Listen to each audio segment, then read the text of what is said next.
Hello, this is Susan Austin Crumpton from the Estuary in Nashville, Tennessee, and welcome. We are getting ready to answer some of life's big issues. I want to talk about how we as humans numb. We humans need to numb, but not all the time.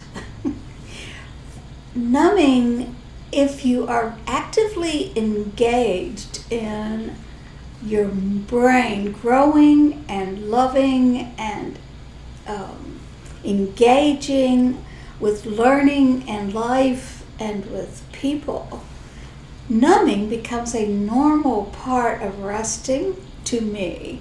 I know. So a lot of research out there that disagrees with me. I can only say from my experience, no, numbing is not good for you if that's all you're doing. No, just doing nothing all day and being passive behind a screen is not good for you if that's all you're doing. But if you're actively engaged in learning and reading and studying and exchanging ideas with other people and on a screen to actively wake that part of your brain up, because I believe our neurons are constantly loving, engaging with something and learning something. It's what keeps you young, it's what keeps you alive. It keeps the electricity flowing. And just like sleep, our minds also need a few hours a day of nothing. So mindless numbing, you'll never hear me complain about it, and there might be a lot of you out there that have a lot to say to me, but there you have it. Could it become a problem, numbing? Absolutely. From a spiritual perspective, can you speak to it from that? Yes. Could it become a problem? Yes.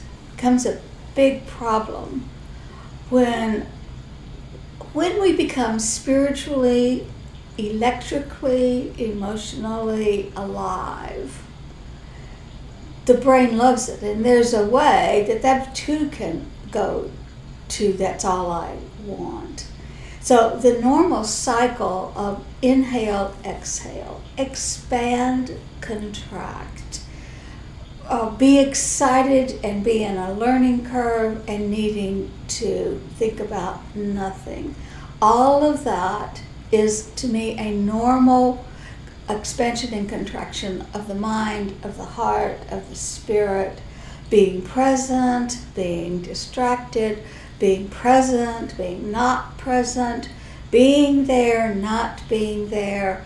It's a normal part of humanness. And that a lot of us are worried about so much screen time or so much distraction time. And I'd say, yes, there has to be a little of all of it.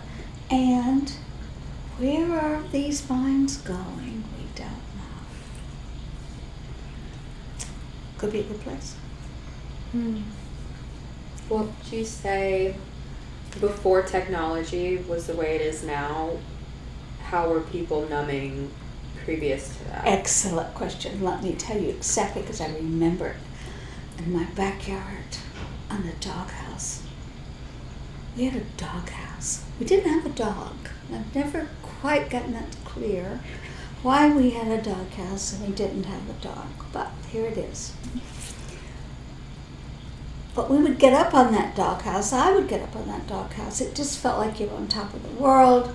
And a little like in a Snoopy cartoon, whatever the name of that little dog is, I would lie there and ponder the world. That's why I think I like that.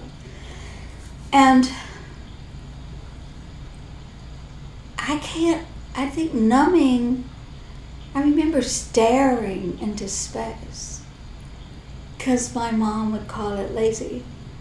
You're so lazy. The staring out the window, the lying on the doghouse, the waiting and waiting for Sunday afternoons to be over.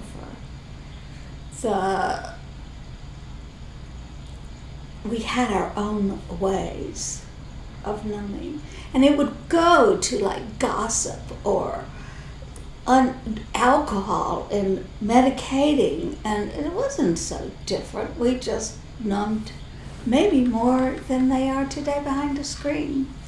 At least behind a screen you're frequently learning something. Staring up into the sky, I did see a lot of clouds, I have to say. But I can't think they taught me much.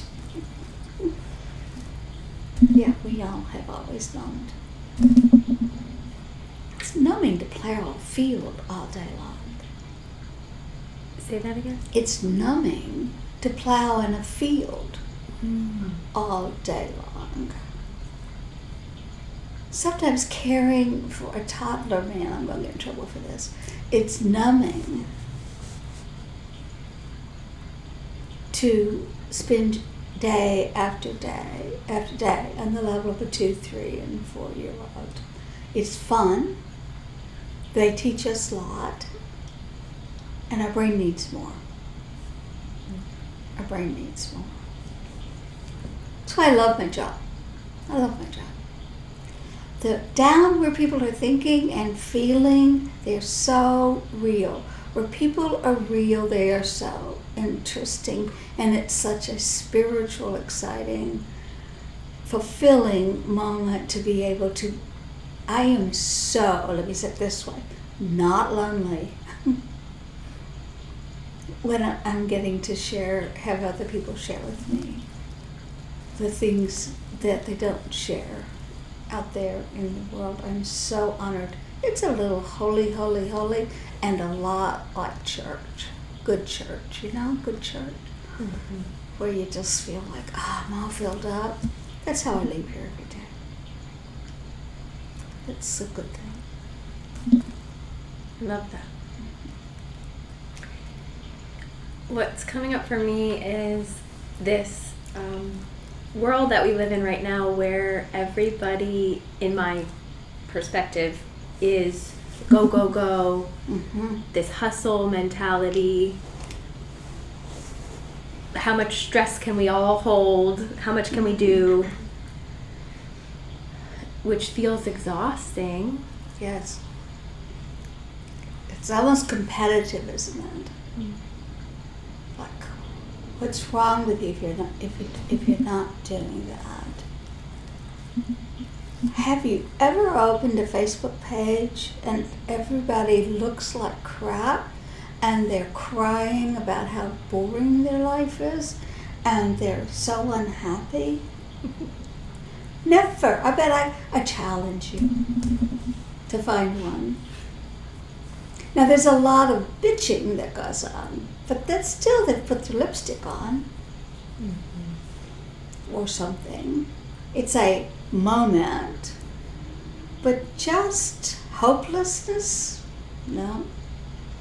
Disappointment, loneliness, sadness, is that on their Facebook page? So it has created, not just Facebook, but all of this social media, and I am not saying it's a bad thing, I'm saying don't forget who we are. And it has created a lot of looking at our own life and feeling disappointed. Looking at our own accomplishments and falling short. And life is this constant evolving into the next thing.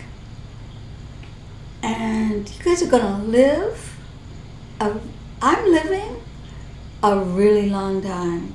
You're going to live an even longer time.